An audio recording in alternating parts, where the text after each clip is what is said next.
그때부터 이제 노조를 만들고 그 노조를 육성하고 그 노조 깃발 아래 단결해서 이제 지켜나가도록 하는 일을 했죠.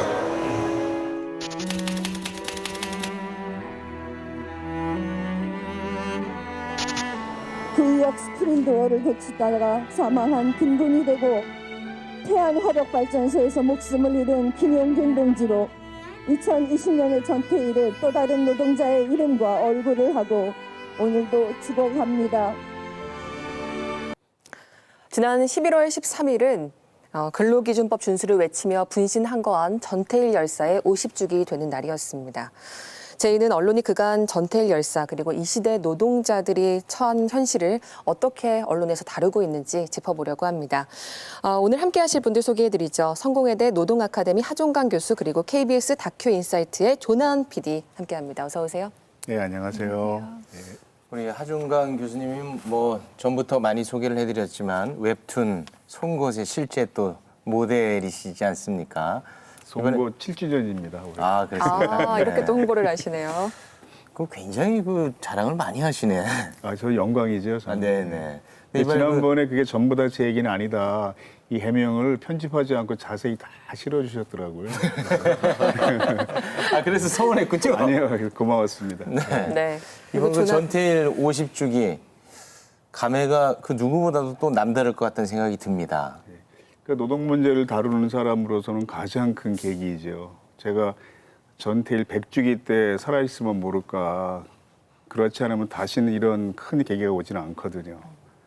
그리고 제가 이제 94년에 전태일 문학상을 받았어요. 그래서 그런 인연도 있어서 이번엔 정말 뭔가 해야 되겠다 이런 중압감을 계속 느꼈습니다. 네, 문학상이라면 소설 쓰셨습니까?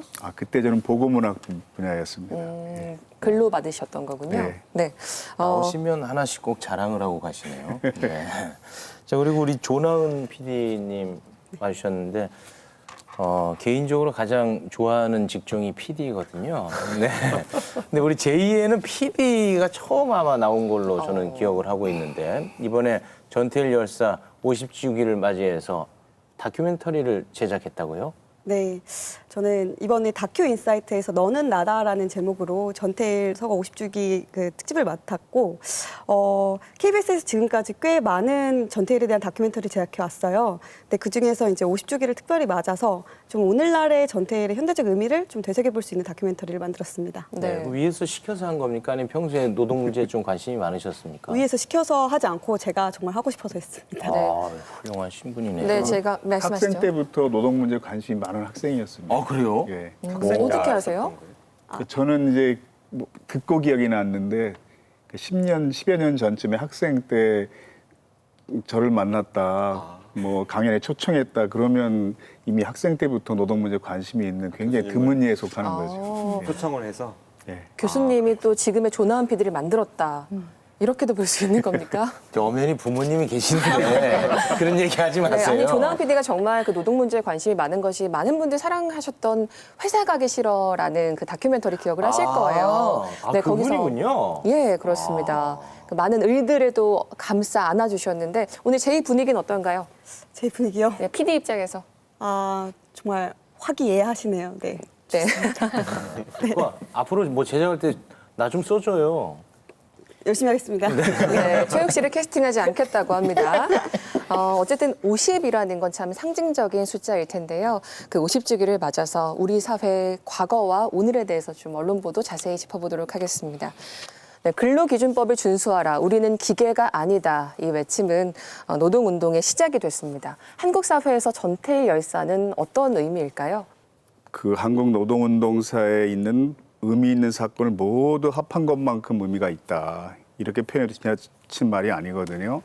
이번에 언론이 거의 다루지 못한 내용이 있는데 이를테면 노동운동사에서 전태일 사건이 가지는 의미는 거의 다루지 못했습니다. 무슨 얘기냐 하면 한국 노동운동은 이제 20년대 일제강점기에 거의 폭발하듯이 시작이 됐거든요. 왜냐하면 그 당시에는 이제 러시아 혁명을 비롯해서 세계가 격동의 시기였기 때문에 굉장히 변혁지향적인 운동이 이제 식민지 조선 땅에서 왕성하게 일었고, 근데 그 전통이 이제 해방공간, 한국전쟁을 거치는 과정에서 거의 다 소멸했습니다.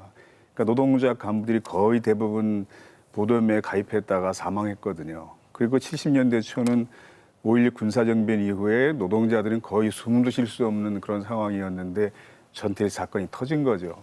그래서 그 사건이 불씨가 돼서 지금의 노동운동이 있는 겁니다. 그러니까 지금 민주노총 같은 조직의 그 전통을 계속 거슬러 올라가면 전태일까지 연결돼요. 그 앞에는 없거든요. 거의 단절돼 있거든요. 그래서 그 아름다운 청년 전태일 영화가 베를린 영화제 본선에 최종 진출했을 때 그 번역된 제목이 A Single Spark였습니다. 하나의 작은 불씨. 그래서 그 불씨로부터 지금 한국 노동운동의 모습이 갖춰진 거거든요. 근데 이런 내용을 사실 언론이 대중매체 속에 다루지는 못했던 것 같아요. 그게 네. 조금 아쉬웠는데. 글쎄요, 저는 영화에서 가장 실감 있게 처음 접한 거죠. 어떻게 보자면 책으로 봤던 것과 또 다르더라고요. 그때 이제 첫 장면에서 우산을 팔고 있는 모습이 연출이 되거든요. 비가 오는 날. 왜 그런가 봤더니 하루 일당이 50원이었는데 하숙비가 120원이었고 그래서 껌, 휴지, 우산을 팔면서 일을 하면서도 그걸 더하지 않으면 임금 자체가 하루 하숙비를 충당하지 못했던 상황이었던 거죠. 결국 마지막에 근로기준법을 원래는 화형하려고 했던 것 아닙니까? 근데 그 마음속의 불씨로 있으나 마나 했던 법, 우리가 뭐 보도준칙 얘기할 때도 그렇지만 없어서가 문제가 아니라 있는데 재구시를 못하면 그건 저는 뭐 없는 이만 못하다고 생각하는데 영화 속에서도 헌책방에서 근로기준법을 사서 일독하는 장면이 나오긴 하는데 결국 그것을 화형하려다가 본인에게 불씨를 붙인 거잖아요. 그로 인해서 정말 사문화됐던 근로기준법이라는 걸 세상에 꺼내 놓았던 결국 있으나 마나 했던 법을 사람들에게 알려준 계기가 전태일 열사였다는 생각이 들고 50주년이 지나도 똑같은 상황은 또 펼쳐지지 않나. 지금 여러 법은 다 있긴 있는데 정말 제대로 적용이 되는가라는 질문까지도 던져주지 않나 싶습니다. 네, 말씀 듣고 보니까 벌써 좀 숙연해지는데요. 전태일이라는 이름의 무게, 50년이 지난 지금 언론에서는 어떻게 다루고 있을까요? 13일 당일에 지상파 3사와 종편 4사의 저녁 메인 뉴스 그리고 다수 중앙 일간지에서 전태일 열사의 50주기를 다뤘습니다. 특히 경향신문은 1면부터 6면까지의 지면을 할애해서 50주기를 아주 기획해서 보도를 했는데 언론사마다 50주기를 바라보는 무게나 방향을 보면 좀 상당한 차이가 있는 것 같아요. 저는 네. 다른 것보다도 이제 한겨레가 올해 1월 1일부터 3월까지 15차례에 걸쳐 보도한 그 노동자의 밥상이라는 기획이 되게 인상적이었어요. 배달 노동자, 뭐 급식 노동자, 청소 노동자, 이주 노동자, 현장 노동자들의 밥상 사진을 그들의 노동 현장에 대한 뭐 어떤 르포 형식으로 취재해서 같이 얘기를 했는데 노동을 하는 가장 큰 이유가 밥벌이잖아요. 그런데 정작 노동자의 밥상이 굉장히 열악하고 볼품 없다라는 건 그 대체 노동을 왜 하는가라는 질문을 던지게 하고 어쩌면 그 사진 한 장이 우리 사회 노동자들이 처한 되게 모순적인 상황을 잘 보여준다라는 생각이 들어서 좋았고 또 한편으로는 한겨레가 그런 얘기도 썼습니다. 한겨레가 취재 과정에서 만난 것은 가난이나 비참이 아니라 밥의 숭고함이다. 2020 노동자의 밥상은 못 먹고 사는 사람들에 대한 이야기가 아니다. 오히려 진짜 잘 먹고 사는 이들에 대한 이야기일 것이다. 먹은 만큼 세상을 위해 일하는 사람들에 대한 이야기여서다. 저는 가끔 이 노동 인권 투쟁, 노동자들의 어떤 요구들이 노동자라는 이미지에 갇혀가지고 사회로 잘 못 뻗쳐나간다라는 생각이 좀 많이 들거든요. 네. 사람들이 노동자라는 그 틀을 빼고 그냥 사람으로 대입해도 사실은 똑같은 요구인 것이고 모두에게 적용될 수 있는 요구인 것인데 그 목소리를 약간 제한하는 하나의 도구로 노동자라는 말이 쓰인다는 생각이 들어요. 제한하고자 하는 사람들은 주로 이제 근로자라고 말을 하겠죠, 물론. 그러니까 사람 문제거든요. 근데 한겨레의 이런 취재 기획 자체가 노동 문제를 특정 계급의 어떤 이권이나 이익의 문제가 아니라 모두의 삶에 대한 문제라는 관점을 갖게 하고 그 관점으로 자연스럽게 이제 타인의 노동에 대해서도 관심을 갖게 한다는 점에서 저는 굉장히 좋았습니다. 네, 조나은 PD도 관련된 다큐멘터리를 만들어서 언론 보도 더 유심히 봤을 것 같은데 어떠셨나요? 일단 50주기라는 그 반백년의 세월 때문인지 굉장히 양적 보도는 굉장히 많았다고 느껴졌는데요. 하나 재밌었던 건 되게 언론사마다 다 각기 다른 전태일을 보여줬다는 생각이 좀 들더라고요. 그래서 뭔가 어떤 방식으로 추모는 해야겠다는 다 합의는 있었던 것 같은데 조금 그러다 보니까 각자의 논지에 좀 맞는 전태일을 묘사하지 않았나 싶었습니다. 네. 조나은 PD가 그린 전태일은 잠시 뒤에 만나보겠습니다. 하종강 교수님은 언론 보도 총평을 좀 해본다면. 그러니까 전태일 그 추모일이 될 때마다 그러니까 노동운동하는 사람들은 항상 그럼 지금 이 시대 전태일은 누구인가 이런 걸 사람들이 생각하길 바랬거든요. 그랬는데 이번 50주기 때는 언론사들이 그런 주제를 대부분 다뤘습니다. 그런데 보수 매체나 경제 매체들은 그 노동자들이 열악한 처지에 있는 게 회사의 경영의 어려움 때문이다. 그 회사 경영이 어려우지 않도록 규제를 해줘야 한다. 이런 쪽으로 기사를 쓴 것도 있었고요. 또 그동안 있었던 그 행사와 올해 가장 큰 차이점은 전태일 열사가 훈장을 받았다는 거잖아요. 근데 노동자들 내부에서는 과연 전태일 열사가 훈장을 기뻐했을까, 기쁘게 받았을까. 차라리 훈장보다는 요즘 전태일 3법이라고 이야기되는 그 중대재해기업 처벌법을 비롯한 그 법을 정부가 적극적으로 추진하는 것을 더 기뻐하지 않았을까. 이런 논의가 상당히 많았는데 이런 것까지 들여다본 언론은 제가 보지 못했습니다. 그게 좀 아쉬웠죠. 벌써부터 아쉬움을 많이 토로해주고 계십니다. 중요한 건 언론이 얼마나 많이 다뤘느냐보다 얼마나 깊이 있게 접근했느냐일 겁니다. 이번 전태일 열사 50주기 기획 가운데 특히 노동자들의 현실을 잘 담아냈다고 평가받는 다큐멘터리 JPIG으로 골라봤습니다. KBS 다큐 인사이트 너는 나다입니다.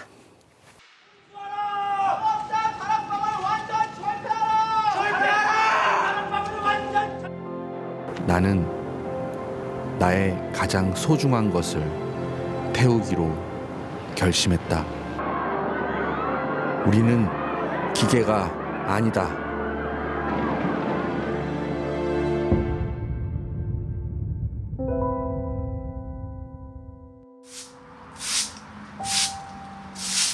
처음부터 나는 아파트 기형변을 해야겠다고 마음먹은 사람은 아마 1도 없을 겁니다.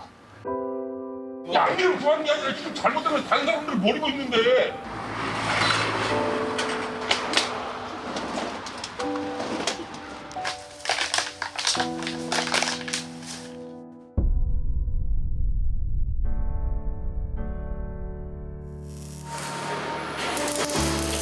손으로 이렇게 사부작거리는 게 좋아가지고 일단 세상을 반짝반짝거리게 밥 빛으로 이제 빛나게 하고 싶어요.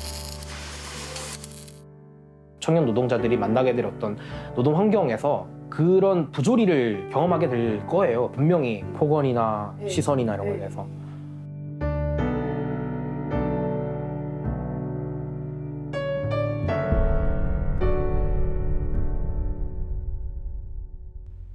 저를 통해서 용규인이가 직접 그 들었던 피켓을 통해서 많은 거를 바꿀 수 있었으면 좋겠습니다.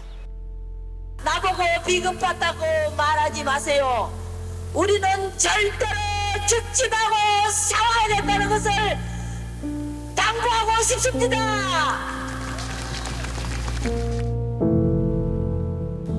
하얗게 부서지는 파도가 되어 당신 귀에 속삭일래요. 사랑한다고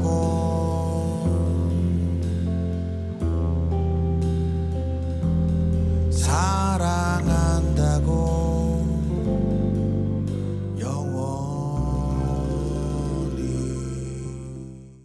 너는 나다에는 1970년대 전태일 그리고 2020년 오늘날의 전태일이 담겨 있습니다.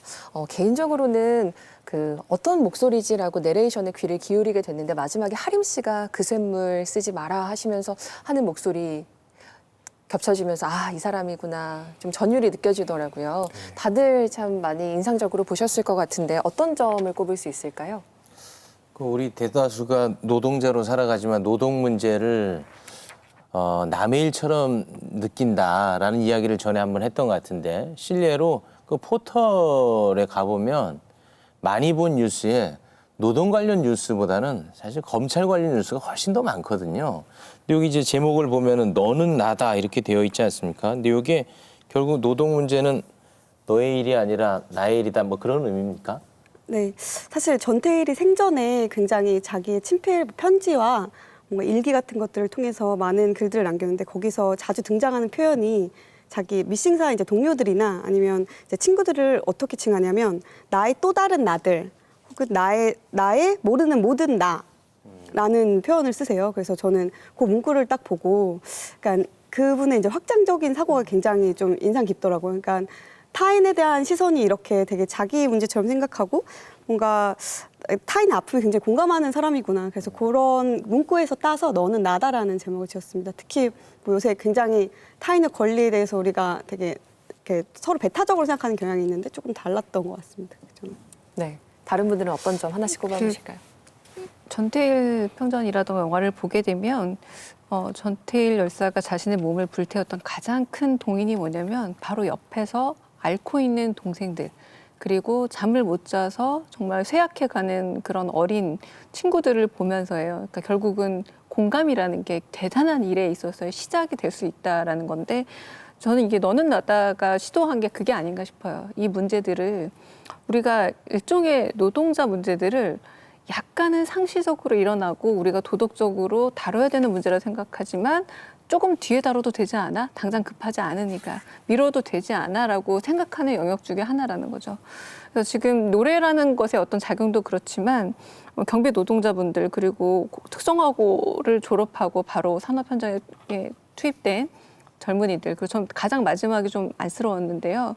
여전히 투쟁하며 살아야 되는 어머니들, 생존했다는 이유만으로. 이런 것들이 사실 전태일 열사의 삶과 겹쳐지는 거예요. 그 어린 나이라는 것도 그렇고. 그래서 이 공감을 통해서 결국 보시는 분들도 그냥 도덕적으로 올바르다는 문제에 멈추지 말고 그 공감을 통해서 조금 움직여달라는 메시지가 전달이 됐던 그런 다큐멘터리 아닌가 싶습니다. 네. 임자훈 변호사도 사실 인권운동을 하시기 때문에 또 남다르게 보셨을 것 같은데. 그러니까 저는 운동을 하면서 자꾸 기억나는 제 친구의 말 한마디가 있는데 아주 오래전에 제 친구가 그냥 지나가듯이 한 말이었어요. 뭐냐면 불쌍한 사람들 얘기 들으면 싫어, 불편해, 그래서 안 봐, 이런 얘기를 한 적이 있는데 그 대중을 상대로 어떤 메시지를 전하고 설득하고 할 때마다 그 얘기가 자꾸 생각이 나는 거예요. 저는 우리 사회 모든 사회운동이 그런 대중들의 불편함과 대면하고 대화해야 되는 운동이라고 생각이 들고, 나의 불편함이랑도 사실 항상 대화를 하고 대면을 해야 되죠. 그래서 저는 이런 사회적 약자 문제를 다룬 다큐도 결국에는 그런 노력부터 시작해야 되는 게 아닐까. 일단 앉혀놔야 된다는 거예요. 피하지 않게 만들어야 된다. 그래서 저는 이 영상에서 가장 좋았던 게 그런 부분이었던 것 같아요. 그러니까 영상에서 잠깐 지금 보여준 모습도 가령 김윤석 어머님께서 그 사측 관계자들 쫓아가가지고 그 호소하고 이렇게 슬퍼하시고 막 이렇게 호통치는 모습은 사실 불편해요. 근데 영상 전체를 그냥 가만히 바라보게 하는 힘은 있고 그걸 피하지 않게 만들려고 굉장히 노력을 하셨다라는 생각이 들어서 저는 일단 그 점이 가장 좋았습니다. 네, 맞아요. 실제 그 의미 있는 다큐 이 보면 너무 이제 힘들잖아요. 그래서 이제 선뜻 손이 안 가는데 이 다큐는 뭐 요즘 표현으로 짠단. 짠단. 좀, 슬픔, 불편함, 뭐 분노 이런 것들 후에는 또 우리를 또 위로해주는 노래를 또 이렇게 딱 배치를 하셔가지고 아주 훌륭한 PD인 것 같아요. 몸을 아예 돌려서 방송을 하실 것 같습니다. 네, 다들 딱 말씀해주신 부분이 딱 저의 기획 의도긴 했었거든요. 그러니까 굉장히 어려운 쟁점이고 되게 보기 불편하고 이제 사실 잘 손이 안 가는 이야기들이라고 생각을 했고, 근데 그러니까 그리고 전태일이라는 그러니까 이미지 자체가 뭔가 굉장히 그 방식의 약간 어떤 극단성 때문에 뭔가 가까이 느껴지지 않는 부분은 있었다고 생각을 해서 뭔가 활동하는 몇몇 가족들만의 전태일이 아니라 뭔가 일하는 모두를 위한 전태일을 사실 만들고 싶었고, 그 전태일이 분신하시면서 하셨던 얘기가 뭐 사람은 기계가 아니다, 뭐 일요일엔 쉬게 하라, 그리고 근로기준법을 준수하라. 이 세 가지는 정말 지금 우리에게도 통용이 되는 말이고 모두에게 통용이 되는 말이어서 뭔가 그런 일반성, 공감할 수 있는 부분들을 조금 더 부각하고 싶어서 음악이란 매체를 선택했고, 그런 일상에서 만날 수 있는 사람들을 다큐멘터리 주인공으로 선정한 건 맞습니다. 네. 교수님이 쓰셨던 글 제목이었나요? 그게 너는 나다라면서요? 네, 그 너는 나다가 사실은 40주기 때 확정된 키워드거든요. 그러니까 40주기 행사를 준비하는 사람들이 모여서 만든 구호가 너는 나다였습니다. 그때부터 이게 많이 사용되기 시작했고, 사회학 출판사들이 최초로 모여서 책을 한 권 출판했는데 그 책 제목이 너는 나다였습니다. 그래서 제가 다 쓴 건 아니고 제가 저자 중에 한 명으로 참여해서 그 전태일 열사가 많은 고통받는 노동자들이 당신들은 나요, 이렇게 생각한 거잖아요. 그 마찬가지로 지금 많은 노동자들도 전태일 당신이 납니다, 이렇게 생각하길 바란 거죠. 이번에 만든 다큐멘터리를 보면서는 저는 우선 이 국민 가수라고 부를 수 있는 만한 세대를 대표하는 가수들이 나와서 전태일이라는 주제로 노래한다는 것 자체가 굉장히 감격스러웠고요. 그리고 청계천을 무대로 노래하는 가수도 있더라고요. 거기 평화시장이 있는 곳이 청계천이잖아요. 그리고 한국전쟁 끝난 다음에 피난민들이 청계천에 판잣집을 짓고 미군 담요와 군복으로 옷을 만들어서 팔면서 평화시장이 시작된 거거든요. 그래서 나중에 복개공사를 하면서 판잣천이 다 헐릴 때 상인들이 부지를 받아서 지금 평화시장 상가를 지은 겁니다. 그러니까 그 상징적인 우리나라의 뭐 한국전쟁, 경제개발, 도시빈민 이런 모든 것을 상징하는 키워드가 함축된 것이 청계천인데, 거기서 노래를 가수가 서서 부르니까 그런 게 다 연상이 됐었고요. 그다음에 나왔던 노동자들이 우리가 흔히 만나는 사람들이잖아, 일상적으로. 그러니까 50년 전에 전태일이 바로 지금 당신 곁에 있습니다. 이런 프로그램들은 노동 문제에 관심이 없는 사람들이, 전태일 누군지 모르는 사람들이 우연히 채널을 돌리다가 딱 보고 끝까지 보게 하자.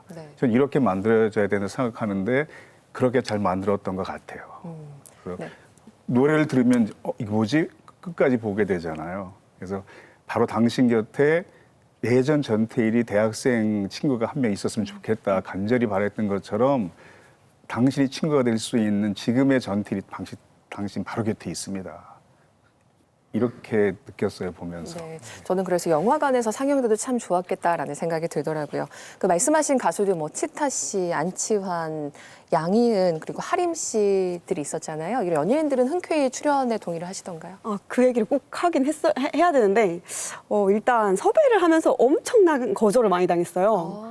그래서 저도 근데 그 이유가 사실 뭐 출연료입니다, 뭡니다가 아니라 직접적으로 그 전태일은 부담스럽다라고 하시는 분이 꽤 많았거든요. 그래서 약간 그 부담스럽기 때문에 그 모두가 공감할 수 있는 그 내용을 전달해달라고 요청을 드렸었는데 여전히 섭외가 어려운 거, 그리고 사실 평화시장 섭외도 안 됐거든요. 공연을 꼭 평화시장에서 하고 싶었는데 그 평화시장에서도 딱 이제 난색을 표시하시더라고요. 전태일에 대해서 계속 이제 그 연결되는 것들에 대해서. 그래서 아직도 전태일은 우리 사회에서 금기어까지는 아니어도 좀 불편한 존재구나라고 느꼈습니다.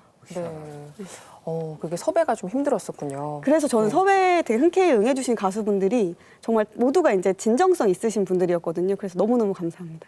네. 아니 이게 뭐 정치적인 내용도 아니고 뭐 첨예한 갈등이 있는 내용도 아닌데, 야 그걸 우리 사회에서 부담스러워 해야 된다는 것, 이런 게 다 그 언론으로 만들어진 거 아닌가 하는 생각이 좀 문득 들긴 하네요. 네, 이제는 좀 한 발 나아갈 때가 아닌가 하는 생각이 듭니다. 다큐멘터리의 이제 구조를 좀 살펴볼게요.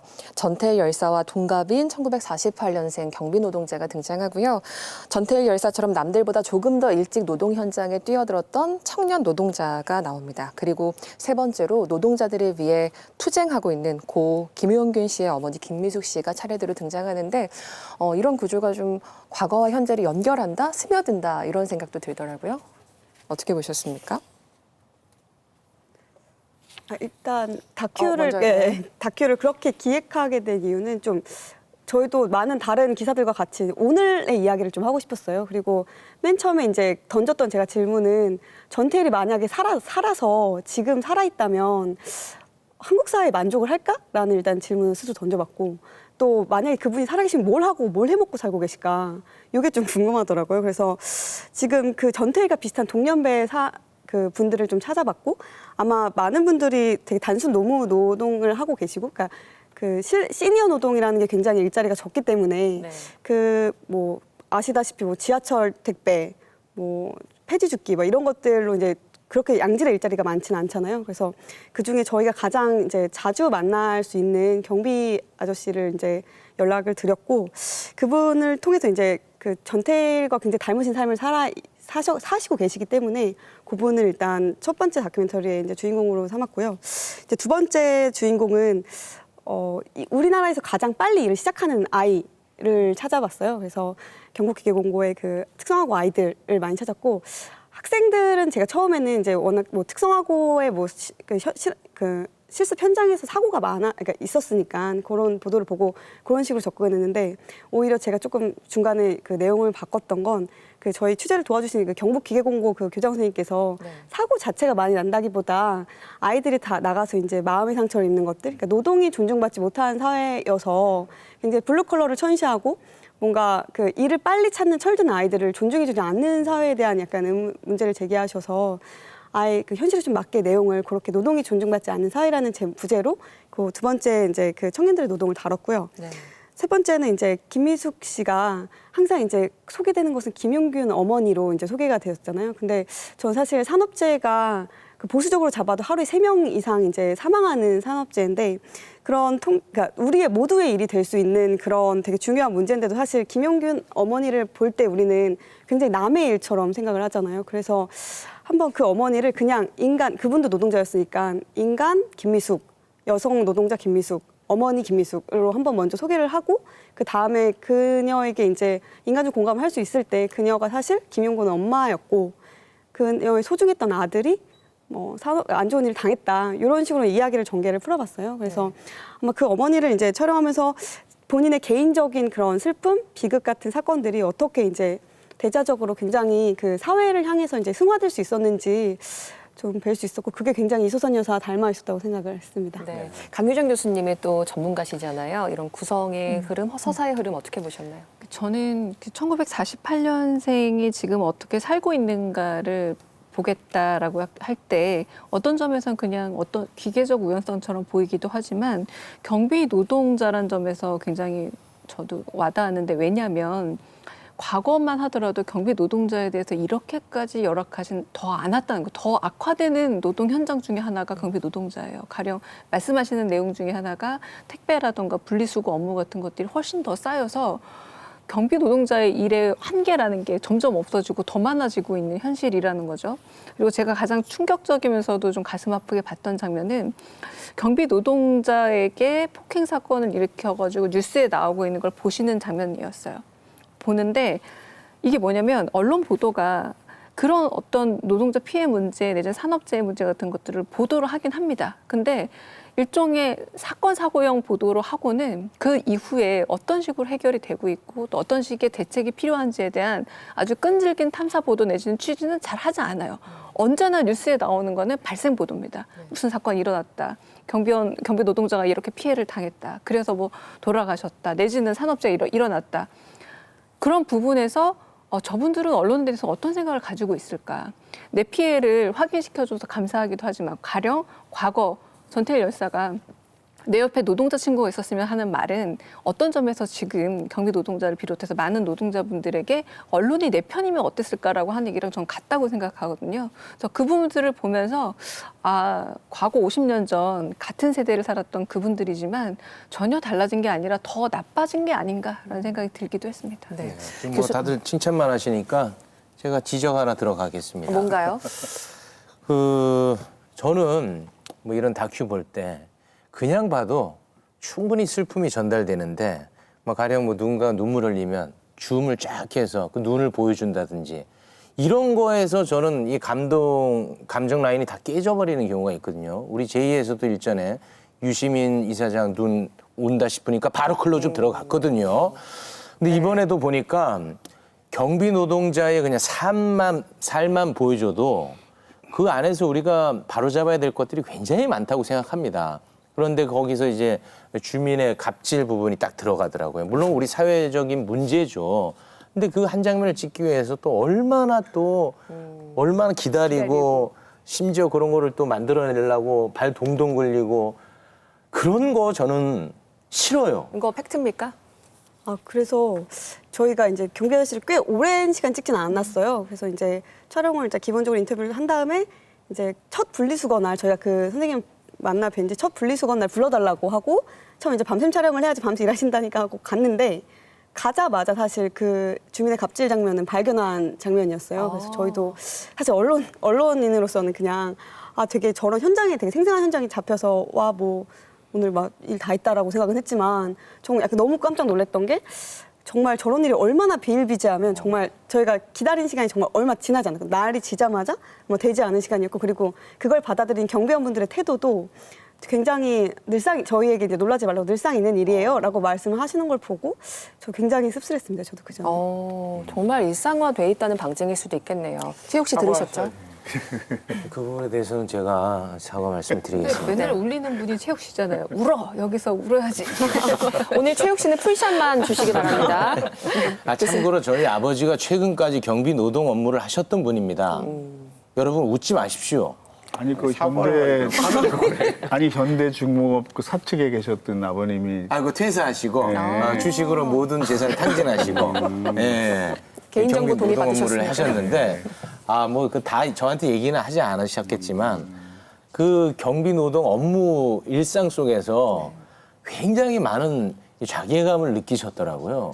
그거 생각하니까 또 마음이 안 좋네요. 저는 그 경비 노동자분의 이야기가 맨 처음에 이제 나오잖아요. 그러니까 뭐 주민으로부터 갑질을 당했던 분도 그 장면도 인상적이지만 사실은 지금까지도 뇌리에 박히는 장면은 그분이 쉬는 공간이 어떤 곳이었나냐였어요. 그러니까 설비 창고 같은 그런 공간에서 이제 씻고 이렇게 앉아서 뭐 쥐를 맞이할 때도 있다. 뭐 이런 얘기를 했는데 그 이미지가 사실은 떠나질 않더라고요. 그런데 아까도 이제 드렸던 말씀인데 그게 불편하잖아요. 그러니까 사실은 봐서 놀랐고 봐서 떠나지 않는데 떠나지 않으니까 이제 불편한 거거든요. 저는 이 다큐를 보면서 뭐를 제일 많이 느꼈냐면 음악이 정말 사람을 위로하는구나. 그러니까 이 음악이 그 처지에 있는 노동자들을 위로하는 것도 물론 있겠지만 그런 의도로 넣으셨을 수도 있겠지만 시청자들을 많이 위로하더라고요. 그 장면 때문에 불편함이 떠나지 않는 나를 위로를 함으로써 내가 계속 그 자리에 있게 만드는 그리고 나중에는 결국 함께하자라는 메시지를 보여주고 있어서 위로를 많이 받았던 영상이었습니다. 네, 계속해서 한 말씀. 그 40주기 때 너는 나다라는 책을 냈다고 그랬잖아요. 이번 다큐멘터리에서는 전태일 열사와 같은 연령의 노동자를 찾아간 거잖아요. 근데 40주기 때는 실명이 전태일이라는 사람들을 여러 명 찾아서 인터뷰를 했어요. 근데 그들의 삶이 지금 노동자의 삶이거든요. 그래서 같은 이름을 가진 사람들 여러 명 찾아서 인터뷰하는 것이 너는 나다 책의 한 꼭지였고요. 그다음에 경비 이야기가 나와서 하는 말인데 지금 경비업법상 경비의 업무를 수행하는 것은 위법입니다. 그러니까 올해 상반기부터 경찰청이 계속 단속하겠다고 예고했다가 다시 철회하고 이렇게 하고 있거든요. 그러면 어떻게 하는 게 개선하는 방법이겠어요? 경비 업무 외에 다른 업무를 줄이거나 하지 못하도록 해야죠. 근데 지금 추진되는 방식은 법을 개정해서 경비가 다른 잡무도 할 수 있도록 합법화하겠다는 거거든요. 네, 그럴 수 있도록 언론이 좀 보탬이 돼야 되는데. 그래서 그런 것도 좀 50주기를 맞아서 언론들이 다뤄줬으면 좋지 않았을까 이런 생각이 들었습니다. 네, 그러면 이제 전태일 열사의 50주기 언론에서 어떻게 다뤘는지 좀 살펴보겠습니다. 여전히 많은 노동자들이 열악한 환경 속에서 고통받고 있죠. 실제로 그 50주기 전날이었던 12일에 제대로 된 마스크를 받지 못해서 분진을 뒤집어 쓴 비정규직 노동자의 사진이 보도가 됐습니다. SBS 8뉴스에 마스크 썼는데도 딱 30초 만에 시커먼 분진 범벅. 또 오마이뉴스에도 분진 가득한 얼굴, 비정규직은 기계다. 좀 충격적인 사진이기도 했는데요. 그래도 요즘에는 최근에는 언론에서 노동을 좀 많이 그래도 다루지 않나 이런 시각도 물론 있는 것 같습니다. 우리 언론은 현실을 충분히 다루고 있습니까? 요즘 뭐 기자를 기레기라고 많이들 이제 비판을 하는데 오늘만큼은 저는 우리 기자님들 칭찬을 좀 하고 싶습니다. 그 전태일 열사 50주기 기획으로 무려 11개 언론사 기자들 12명하고 노동운동가 등이 모여서 재능 기부로 신문을 하나 만들었습니다. 전태일 50이라고. 이게 좀 편집이 안 됐으면 좋겠는데 이 훌륭한 11개 언론사 제가 잠깐 좀 소개를 해드리겠습니다. 한겨레 20일, 경향신문, 뉴시스, 뉴스원, 매일노동신문, 미디어오늘, 서울신문, 오마이뉴스, 참세상, 프레시안, 한국일보. 사랑합니다.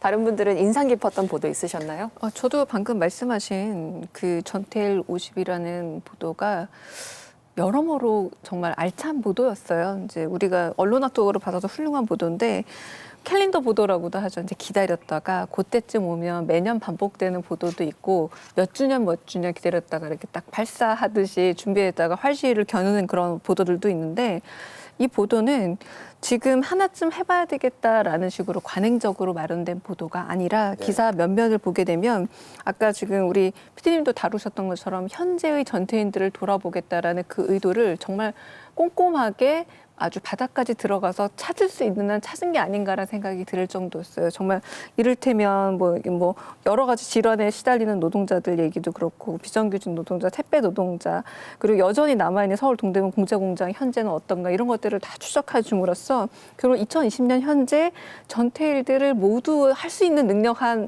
그 안에서는 다 조사하고 다 취재하고 그리고 나서 기사를 썼더라는 점에서 저는 최선을 다한 그런 보도다라고 좀 칭찬해주고 싶습니다. 네, 임정은 변호사는 어떠셨습니까?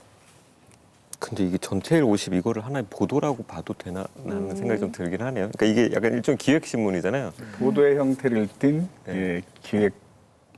기획물이죠. 그러니까 여기 글 쓰신 분들이 기자분들만 쓰셨던 것도 사실 아니어서 뭐 이건 방송이랑 상관없이 저는 기본적으로 이걸 성선설이라고 그래요. 사람은 기본적으로 좀 선하다는 생각을 좀 하는 편이에요. 그래서 우리 사회의 차별과 혐오가 기본적으로 몰라서 그렇다라고 생각하거든요. 몰라서 차별하고 몰라서 혐오하고 알면 안 그럴 텐데라는 생각을 많이 하는데 뭐 가령 야간 노동을 하는 택배 노동자의 삶 열악하다 문제다.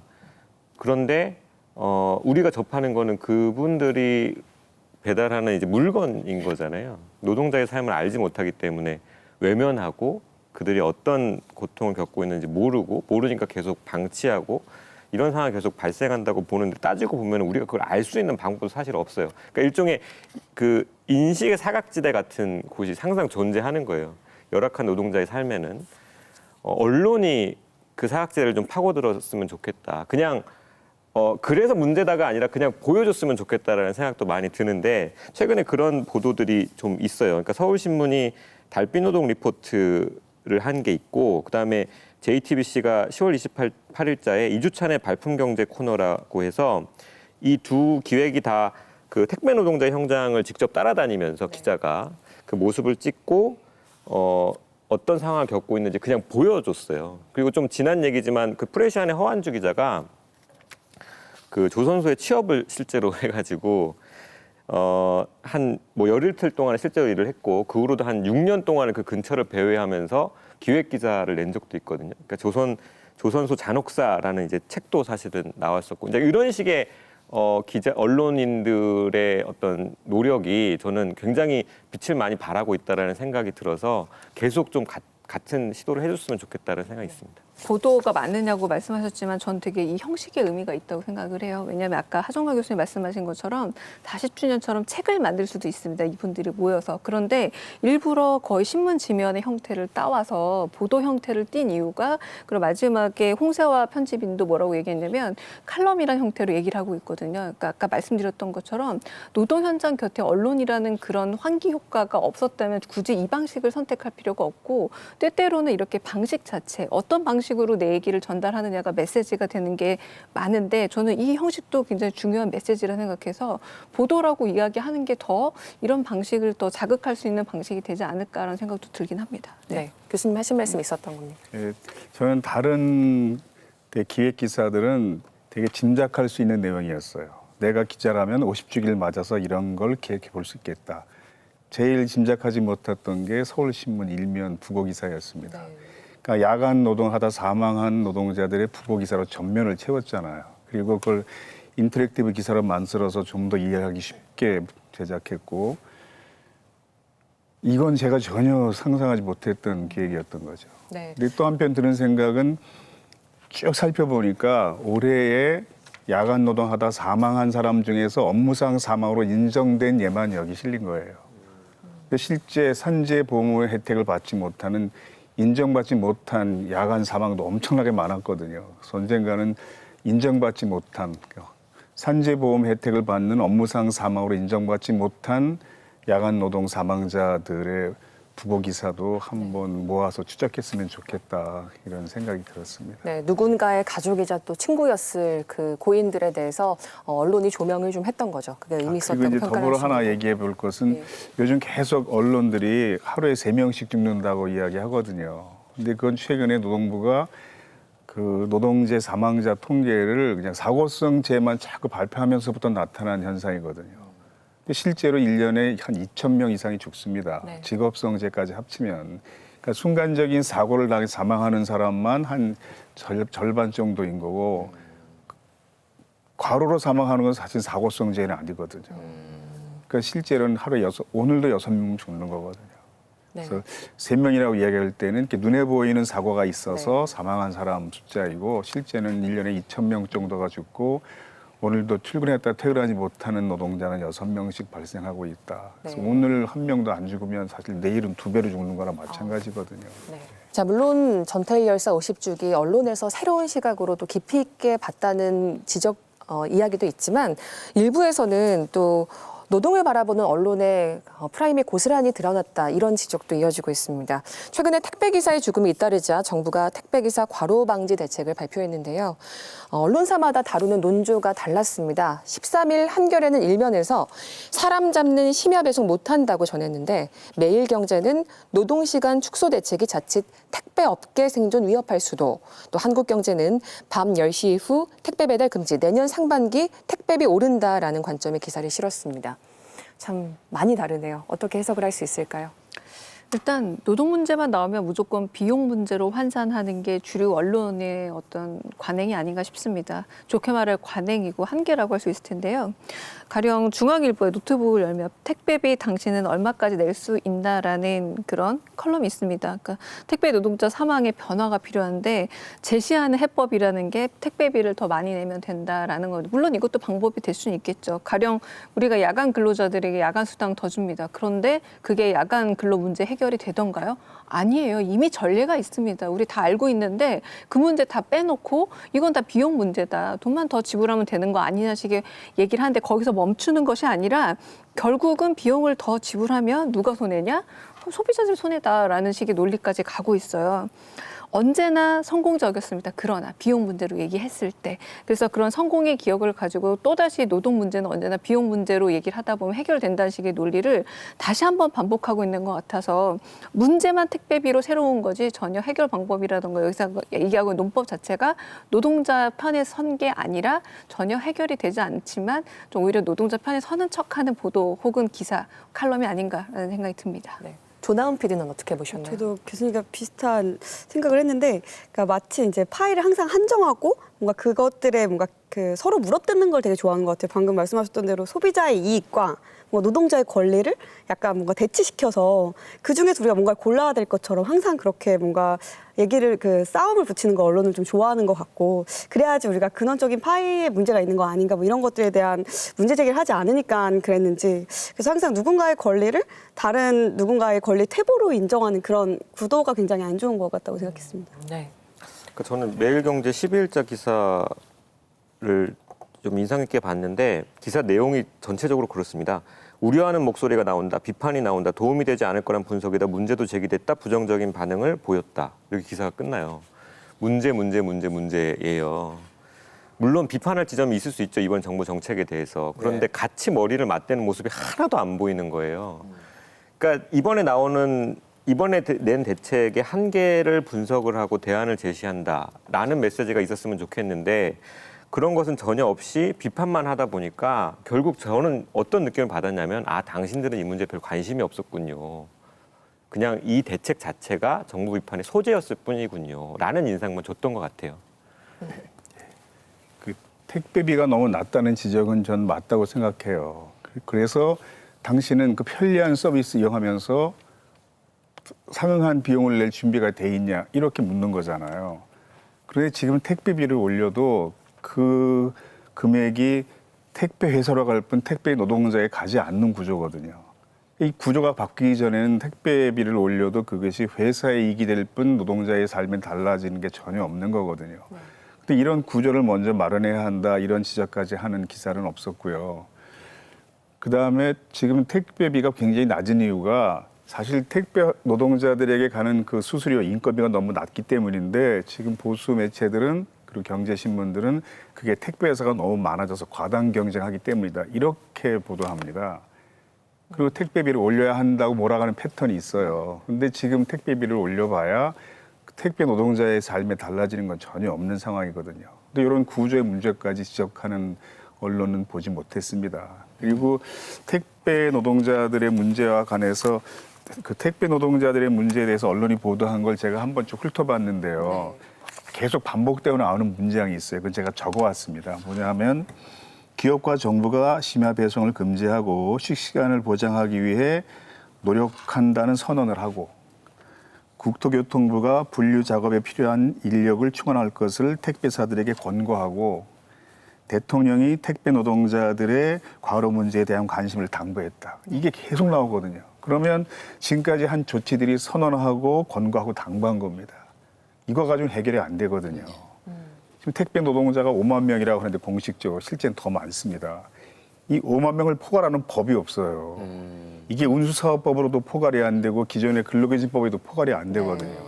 근데 갈수록 많아지는 택배 노동자들을 전혀 보호할 수 있는 법이 없다는 건 말이 안 되잖아요. 그래서 이제 준비 중인 법이 있습니다. 생활물류 서비스 발전법이라고 있는데 그럼 거기 어떤 내용이 들어가야 하는가. 그러니까 택배 회사들이 지금 분류 작업하는 노동자, 배달하는 노동자를 구분해서 고용하도록 한다든가 택배 노동자들이 4대본 혜택을 받게 하려면 이런 조치가 필요하다든가 이런 것까지 짚어주는 언론들은 사실 없었습니다. 네.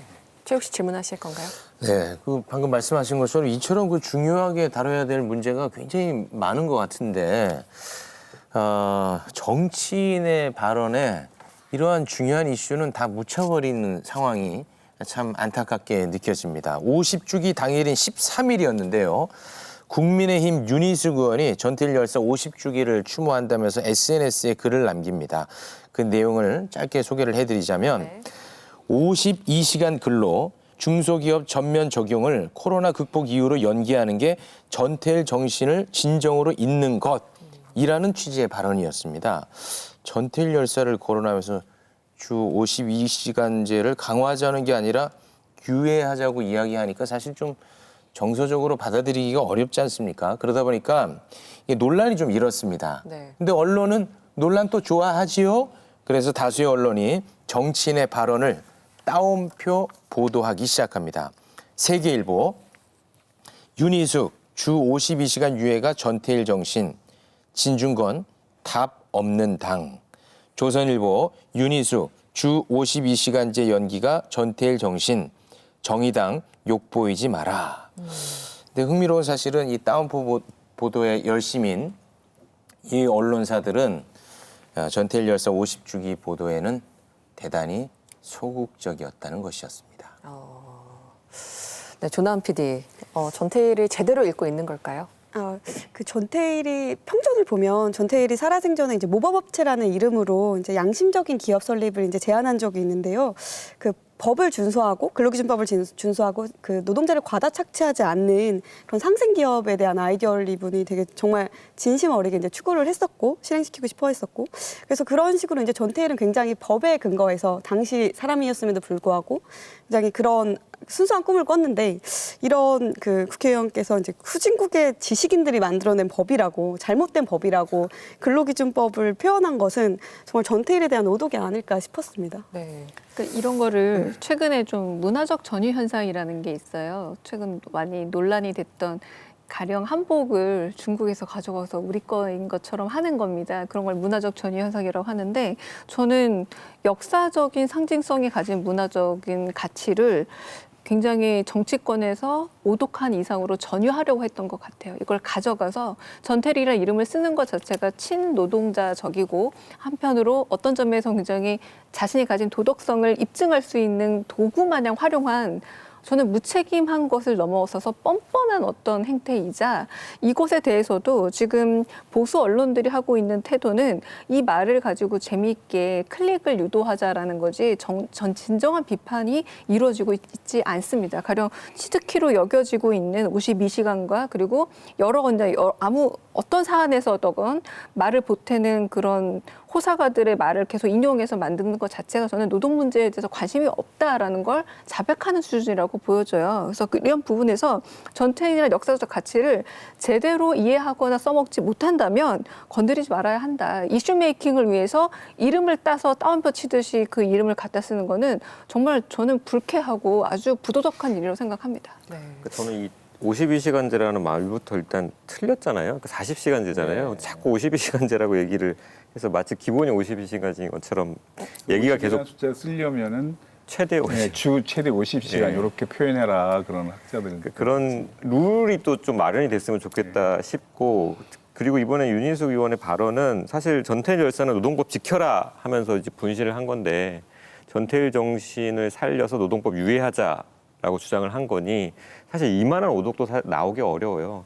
저는 개인적으로 더 불쾌하게 느꼈던 거는 전태일 열사를 선량하고 반듯한 젊은이라고 표현하면서 금기법과 노동 현실의 괴리가 얼마나 답답했을지 상상이 간다고 썼어요. 답답해서 분신하는 사람이 어디 있습니까? 그러니까 어떤 요구를 하면서 자신의 몸에 불을 질렀으면 그 요구가 왜 그토록 간절했을까부터를 사실 생각을 했어야 됐는데 그 고민부터 하지 않으니까 이렇게 엉망진창이 돼버린 것 같아요. 그럼 거기에 대해서는 최소한 우리 언론이 같은 목소리로 비판할 수도 있지 않을까라는 사실 희망을 가졌는데 말씀하셨던 것처럼 아니었던 거죠. 중앙일보 기사를 봐도 전태일 끌어들이자 싸움 커졌다. 윤희숙 불붙인 52시간 논쟁. 이 기사에 윤희숙, 정의당 민주당 대변인 그리고 진중권 전 교수, 다시 윤희숙, 이병태 교수까지 중계만 계속 해놨어요. 여기에 대해서 기자가 어떠한 가치 판단도 하지 않았는데 판단할 능력이 없는 건지 판단할 생각조차 없었던 건지 좀 의문이기도 합니다. 네, 말씀하시죠. 네. 그 학자나 정치인이 기업을 편드는 주장을 할 수는 있습니다. 그리고 우리 노동법이 지나치게 선진적이다. 이건 예전부터 있었던 주장이에요. 그런데 노동법이 너무 선진적이어서 전태일이 사망했다. 이건 너무 나간 거죠. 도를 넘은 거고요. 무리수를 둔 겁니다. 그러면 진보 언론조차 이걸 논란이라고 그냥 보도했어요. 이건 논란이 아니거든요. 그 언론이라는 것이 사실을 보도할 뿐이지 진실 추구가 사명이 아니다. 이렇게 누가 말했다고 해서 요즘 또 굉장히 논란이 있었잖아요. 그럼 과연 언론이 이런 사건조차 아주 기계적인 중립을 표방하고 양비론 입장에서 보도해야 될까. 근데 실망한 것은 진보 언론조차 이걸 그냥 논란이라고 보도하고 끝났거든요. 이게 왜 문제가 있는지 이렇게 속속들이 들여다볼 수 있는 기사가 좀 아쉬웠습니다. 네, 이런 선을 넘는 발언 더 이상 나오지 않았으면 하는데 또 일부 언론을 보면 전태일이라는 이름이 기업을 위해 소모된 것 아닌가 하는 의구심을 갖게 하는 기사들이 있습니다. 한국경제는 11일에 그리운 사상가 이건희와 전태일이라는 칼럼에서 50주기의 경건함을 깨는 것은 노동해방, 인간해방의 전태일 정신을 계승했다는 거대 노조의 일탈과 폭주다라면서 귀족노조가 비정규 저임금 근로자의 희생을 강요하고 있다고 짚었습니다. 서울경제도 12일 칼럼에서 48년생 전태일, 98년생 전태일이라는 제목으로 썼고요. 48년생인 그가 살아있다면 70을 넘겼을 테고 98년생 손주를 뒀을지도 모른다라고 시작해서 경직된 노동구조가 98년생 청년들의 실업난을 만든다고 전했습니다. 이렇게 전태일 열사의 이름을 언급했다는 게 적절했다고 보십니까? 저는 명예훼손이 사자 명예훼손도 가능하다면 이런 글이 아닐까 싶은 게 바로 그리운 사상가 이건희와 전태일이라는 한국경제의 글입니다. 백광염의 논정과 관점이라는 컬럼인데요.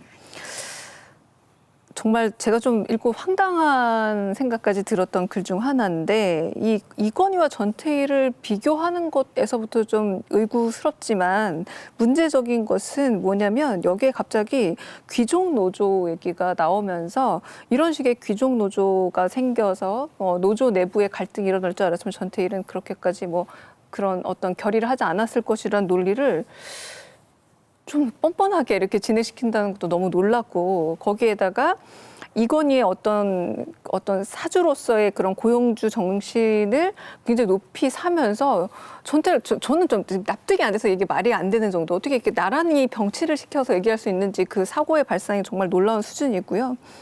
노동시장위원회라는 게 결국은 노동자를 마음껏 자를 수 있도록 친기업 정책인데 그조차도 어떤 점에서 이게 바로 노동자를 위한 것이다라는 식의 얘기를 하고 있는 게 정말 돈 있는 편만 드는 어떤 점에서 노동자들은 언론사에 큰 도움이 안 되고 광고라든가 여러 가지 뭐 컨퍼런스 제공이라든가 여러 가지 자금으로서 금력으로 인한 어떤 혜택을 줄 수 있는 게 기업이다 보니 친기업적인 언론만 남아있는 것은 아닌가라는 생각이 들었다는 건데 우리가 언제나 선진 언론을 얘기할 때 미국 언론 많이 얘기하잖아요. 미국의 경우에도 상당 부분 노동 전문 기자가 많이 사라지고 있는 형국이긴 하답니다. 그렇지만 그럼에도 불구하고 월스트리트 저널이라고 하는 경제지에서 이 노동 전담 기자를 더 남기려고 애를 썼다라는 거예요. 왜냐하면 오히려 기업의 생명을 유지할 수 있는 데선 노동에 대한 이 문제를 더 깊숙이 들어봐야 되기 때문에 가장 친기업적인 저널에서 노동 전문 기자를 남겨놨다는 겁니다. 그런 점에서 우리나라 어떤 언론사에서 노동 전문 기자가 떠오르는지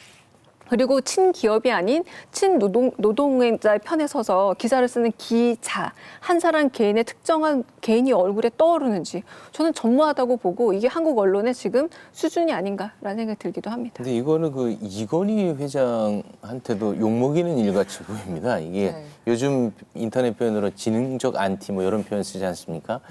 저는 그렇게까지 지금 보고 있습니다. 저는 사회자께서 언급하신 그 서울경제 12일자 칼럼을 좀 얘기하고 싶은데요.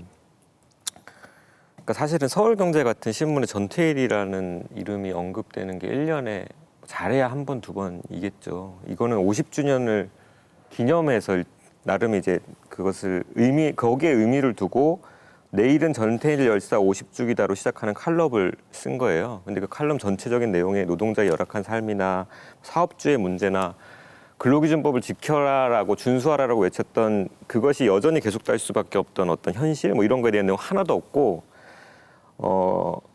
기업에 대한 어떤 그 노동법 관련된 규제를 풀어야 된다. 노동시장 위원화가 필요하다. 노조의 집단 이기주의도 문제다. 이런 말로 끝나요. 사실 근데 그거는 전태일 열사를 언급하지 않고서도 서울경제가 계속 해왔던 말이잖아요. 전태일 열사를 아주 오랜만에 나름 의미를 두고 언급했다면 이제까지 쭉 해왔던 말과 조금은 다른 얘기 할 수 있잖아요. 그러니까 정말 대기업 노조가 문제라면 비정규직 노동자들 얘기하면 되는 거잖아요. 조금도 노력을 하지 않았다라는 생각이 드는 거예요. 그래서 저는 사실 그래요. 그러니까 경제지가 반노동적이다. 노동자에게 적대시되고 노동자들 입장에서는 너무 기업 편만 든다라는 비판을 사실 많이 듣잖아요. 그 비판에 그 경제지들이 얼마나 뭐 경계심을 갖고 주의를 하는지 모르겠습니다만 그래도 독자층을 넓히기 위해서라도 사실 노동계와 대화하려는 노력을 해야 되는데 사실 이거는 문 닫겠다라는 거거든요.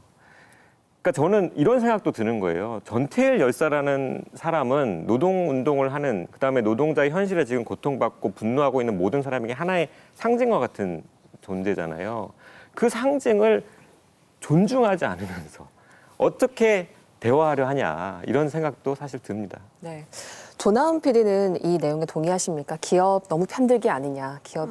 저도 그냥 언론뿐만이 아니라 한국 사회 전반적으로 약간 기본 시각 디폴트가 그 기업의 입장인 것 같아요. 그래서 노노 갈등을 꼭 이런 권리 문제에서 갖고 오는 건 사실 정확한 이제 화살 돌리기 같고 저희가 사실 학교 다닐 때도 대다수가 노동자가 되는데 노동학은 안 배우고 경영학은 다 배우잖아요. 경영학과는 있고 노동학과는 드물죠. 그렇죠. 그래서 거의 뭐 그런 항상 이제 언론뿐만이 아니라 그 저희 일상 교육 일상에서도 항상 그랬던 것 같고 사실상은 점점 이제 열악해지는 고용 조건이라던가 일자리의 질 이런 것들이 문제고 또 이제 노동소득이 갖고 하는 절대적 목 이런 것들에 대한 문제 제기가 아니라 그냥 노동자 문제야 노동자끼리 싸워서 문제라고 계속 이야기를 정리하는 것들이 좀 아쉬웠던 것 같습니다. 네. 특히 비정규직의 열악한 처지를 설명하면서 항상 정규직을 기득권자로 몰아가는 사람들에게 제가 물어보고 싶은 게 있는데요. 그럼 정규직과 비정규직의 차이가 굉장히 크면 이걸 정규직의 노동 조건을 낮추는 방식으로 차이를 좁혀야 되겠어요? 아니면 비정규직의 노동 조건을 높이는 방식으로 차이를 좁혀야 되겠습니까? 비정규직을 높이는 쪽입니다. 네, 상식적으로 당연히 그게 후자죠. 어느 사회 전체에 유익하겠어요? 그중에 어느 것이. 네. 근데 하여튼 정규직 노동자들의 그 정규직 노동자들이 가지고 있는 노동 조건조차 낮추고 싶어 하는 거죠. 지금 비정규직이 이 상태로 올라와야 하는 거거든요. 그래서 어느 기업의 노동 비용을 하여튼 줄이는 쪽으로 계속 기사를 쓰다 보니까 그런 논조가 나오는 거고요. 정확한 근거 없이 10% 대기업 기종 노조가 나머지 90%를 사실상 착취하는 이런 표현은 너무 지나친 표현이죠. 어디 나온 겁니까? 지금 우리가 얘기하고 있는 그 기사에 나오는 문장입니다. 그렇군요.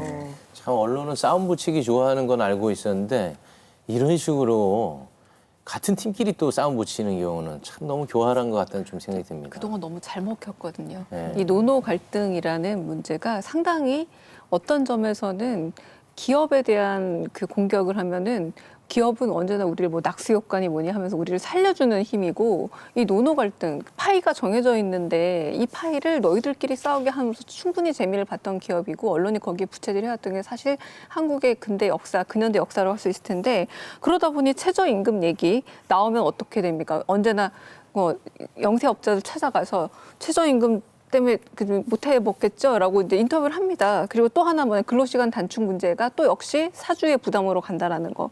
산업재 그리고 비정규직 처우 문제 이것만 얘기할 때마다 갑자기 우리나라 경제는 위기가 또 더 돼야 돼요. 더 위기고 노동자 권리 살리다가 나라가 망하게 생겼다는 식의 논리를 지금까지 펼쳐왔는데 이게 언제나 통했다는 게 더 큰 문제 아닌가라는 생각이 들기도 합니다. 이게 외환위기를 기점으로 급변했는데요. 그러니까 외환위기 이전에는 언론이 노동 문제를 보는 시각이 다소 호의적이었습니다.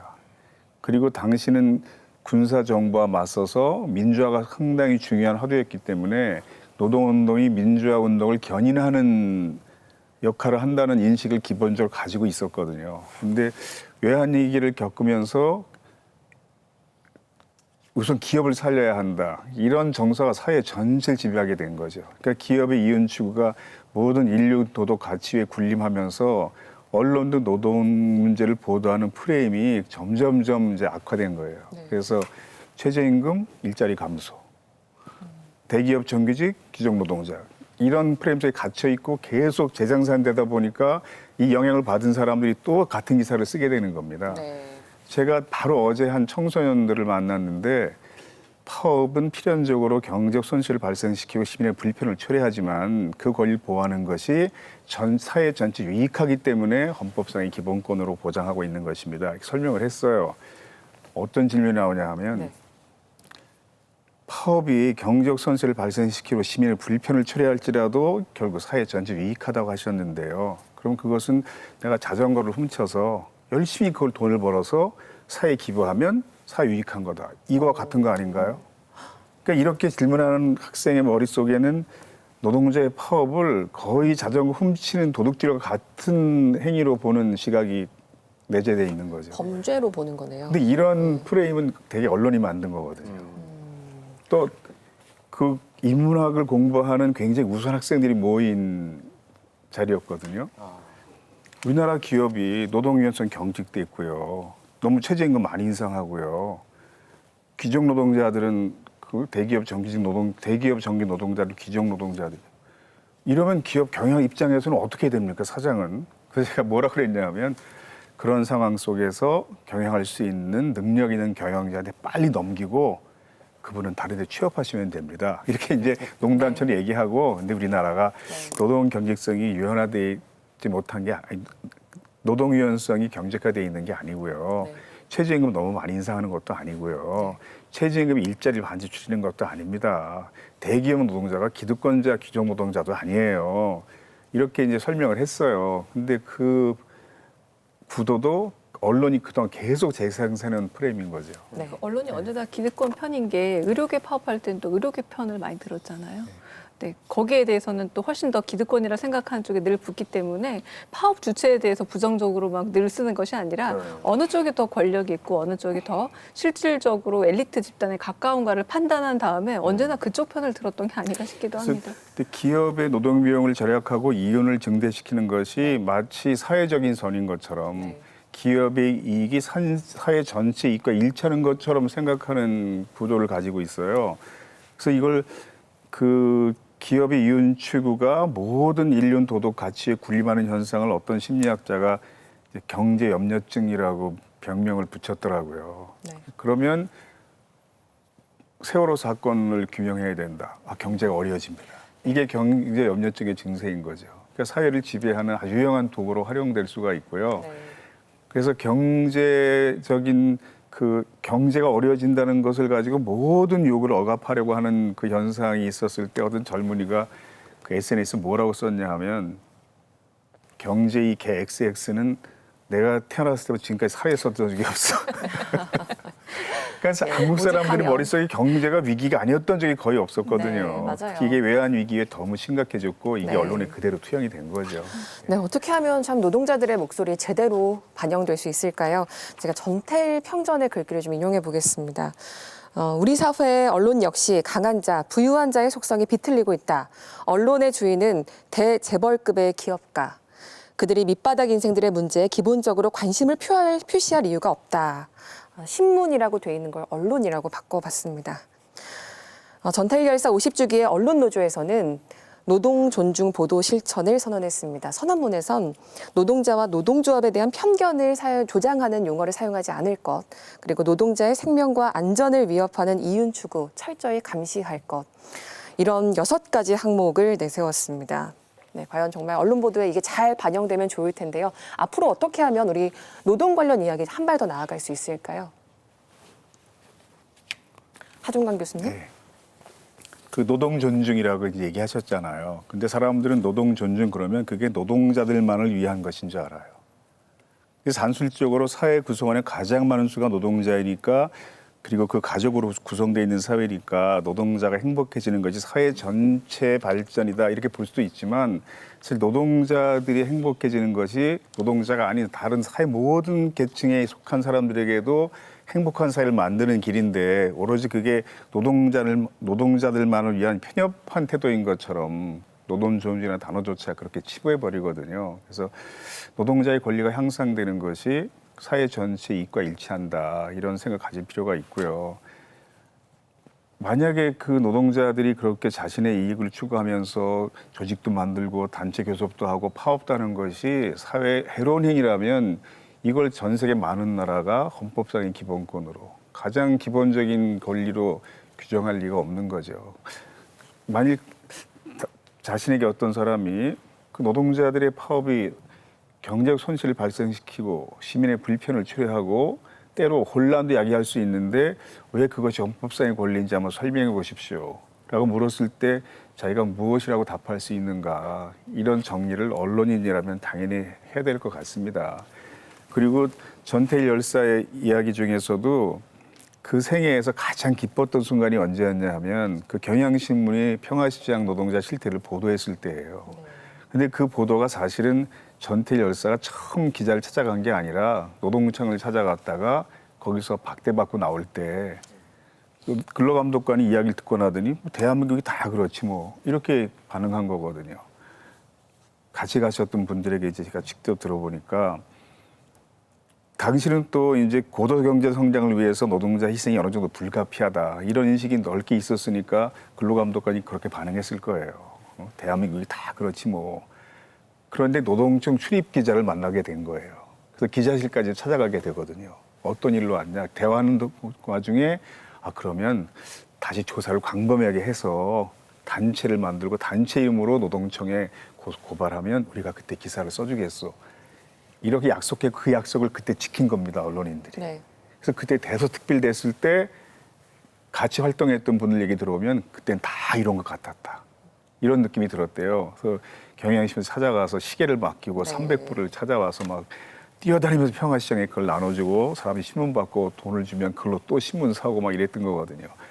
그 순간이 전태일 열사의 생애 속에 가장 행복했고 많은 성취감을 가졌던 순간이었던 것 같아요. 그러니까 언론이 그런 역할을 계속 해야 되는 거죠. 언론 그러면 전태일 열사가 지금 2020년에 살아 있었다면 지금의 언론 보도, 노동을 다루는 언론의 태도에 어떤 반응을 했을까요? 흡족하셨을 것 같습니다. 전혀 흡족하지는 않았을 겁니다. 그런데 하여튼 그 언론 노동 문제를 진실 추구의 입장에서 객관적으로 보도하는 언론도 사실 지금 있으니까 전혀 없지는 않으니까 그래서 그런 그나마 노동 문제의 진실을 보도하려고 노력하는 언론 노동자들을 보면서 일만의 희망을 가졌을 것 같아요. 네. 한 말씀 방금 사회자께서 하신 질문에 제가 답을 하면 저는 똑같은 얘기를 했을 것 같아요. 근로기준법을 준수하라. 왜냐하면 지금 전태일 정신, 전태일 50주기를 말하는 언론들이 그것을 살려서 결국에는 뭐 규제를 완화해야 된다라는 말을 하는 거는 전태일 열사는 근로기준법 준수하라고 외쳤는데 이 언론들은 법을 바꿔야 된다라고 말을 하는 거잖아요. 오히려 노동자한테 불리하게 그것이 전태일 정신인 것처럼 말을 하고 있어서 여전히 노동자들은 법을 지켜라라는 말을 할 수밖에 없는 현실이라는 거죠. 뭔가가 몇 가지가 뭐 추가도 될 겁니다. 뭐 요즘에는 가령 산업안전보건법을 준수하라라는 말도 당연히 나와야 되는 것이죠. 생각해 보면 법을 준수하라는 외침을 하기 위해서 몸에 불까지 저질러야 되고 집회까지 해야 되고 다 사회적 약자들이에요. 그러니까 돈 많고 힘 있는 사람들은 법 지키라고 요구 안 하죠. 왜냐하면 그들을 위한 법은 잘 지켜지고 있거든요. 법 바꾸라고 요구하죠. 지금 언론들이 말하는 것도 딱 그 메시지인 거잖아요. 그러니까 이러한 어떻게 보면 좀 단순하게 한 발짝만 떨어져서 생각해 보면 알 수 있는 그러한 현상 구조, 모순 이런 것들을 좀 알았으면 좋겠다라는 생각이 있습니다. 그리고 저는 한 가지 추가를 하자면 굉장히 복잡해져 여러 가지가 근로계약 관계 복잡해져 임금 체계 복잡해집니다. 복잡해지는 이유는 제가 봤을 때 아무리 생각해봐도 딱 하나밖에 없어요. 그게 사용자한테 유리하기 때문에 복잡해지는 거예요. 계약 관계를 단순하게 하면 노동자 입장에서 굉장히 편합니다. 임금 체계도 마찬가지고요. 그거를 복잡하게 하는 이유는 한쪽에게만 유리한 거거든요. 법도 계속 그렇게 복잡하게 바뀌고 따라갈 수밖에 없는 거죠. 그걸 따라가기 위해서는 사실 전문가가 항상 있어야 되는데 그래서 노동법 전문가가 바라보는 노동 문제와 그렇지 않은 노동 문제에 점점 격차가 생긴다라고 저는 보이더라고요. 그러니까 어떤 복잡성 안에는 사용자 입장에서 어떤 그러니까 뭐 가령 돈을 줘야 되는 책임, 뭐 사업장에서 발생하는 사고에 대해서 내가 책임져야 되는 것들 자꾸 절단하는 장치들이 들어가 있어서 사실 복잡해지는 거거든요. 그런 것들 자꾸 파헤쳐내서 제거하는 역할을 하기 위한 어떤 전문성 이런 것들을 갖춘 기자들이 많이 있었으면 좋겠다라는 생각이 있습니다. 네.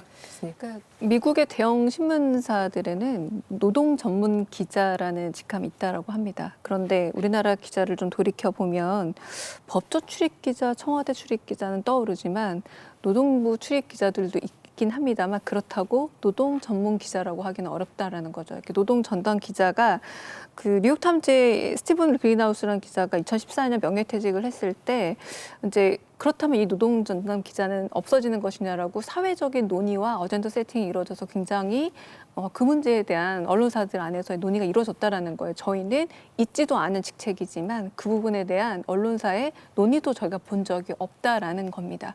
자, 그렇다면 우리가 훌륭한 저널리즘 영화, 뭐 더 포스트나 스포트라이트 같은 영화들 얘기하는데 어떤 진실 탐사를 보도할 때 그 어마어마한 정치적인 문제 혹은 성추문을 밝혀내는 이런 것들이 아니라 저는 이런 기반이 되어서 말 그대로 언론에 대한 신뢰도와 저널리즘과 저널리스트에 대한 어떤 기대감이 생긴다고 생각을 하거든요.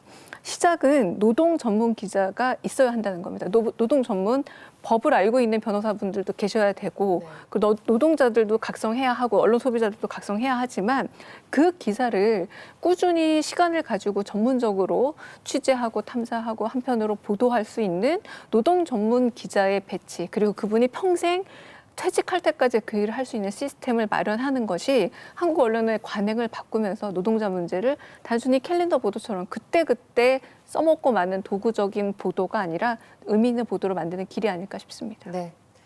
조나은 PD에게 네, 오늘 같이 이야기했는데 당부의 말씀이 있다면? 일단 뭐 두 가지를 말씀드리고 싶습니다. 이번에 그 아주 훌륭한 다큐를 만드셔가지고 칭찬 많이 받았는데 일회성으로 끝나지 마시고 지속적으로 관심을 가져주시고 그리고 나 좀 써줘요. 네, 여기까지입니다. 네, 조나은 PD 마지막으로 한 말씀 하실까요? 네. 사실 노동 문제를 다루면 시청률이 굉장히 많이 안 나옵니다. 왜냐하면 아까 말씀하신 대로 이제 불편한 얘기 혹은 나랑 상관없는 이야기들이라고 치부되는 경향이 좀 많아서 그런지 좀 실적은 좀 미비한데요. 근데 이런 문제들을 이제 나의 문제로 이제 인식할 수 있는 그런 프로그램 열심히 만들도록 하겠습니다. 옆자리에 시청률 요정이 앉아 있네요. 마침. 네. 알겠습니다. 네, 말씀하세요. 그러니까 전태일 열사에 대해서 언론들이 많이 보도했는데 이런 의견이 있었어요. 참 그분이 훌륭한 분이다. 아름다운 선행을 했다. 이런 것만 자꾸 강조하는데 그분의 가장 중요한 정신은 노동해방이었다. 근데 그것이 부담스러우니까 노동자도 힘드니까 그분의 훌륭함, 선행 이런 것만 강조하는 게 아니냐. 이런 반성도 노동자 내부에서 있었거든요. 그런데 이 저널리즘 토크쇼 저희가 유일하게 그런 발언을 할 수 있는 프로그램이라고 생각하거든요. ILO에서는요, 야간 노동을 2급 발암물질로 규정한 바가 있습니다. 이제 일요일에서 월요일로 넘어가는 밤인데 이 시각에도 졸음을 쫓아가면서 또 야간 노동에 매진할 분들 많으시겠죠. 제2에서는 언론이 이 시대 전태일을 제대로 조명한지 지켜보면서 아낌없는 격려와 또 응원을 보내겠습니다. 오늘 함께해 주신 하종관 교수, 조나은 PD 잘 들었습니다. 네, 저널리즘 토크쇼 제2 오늘 준비한 소식 여기까지입니다. 이 방송은 KBS 1TV, 마이케이, 유튜브, 웨이브 그리고 페이스북을 통해서도 보내드리고 있습니다. 언론개혁 끝까지 함께하겠습니다. 저희는 다음 주 일요일 밤 9시 40분에 찾아뵙겠습니다. 고맙습니다.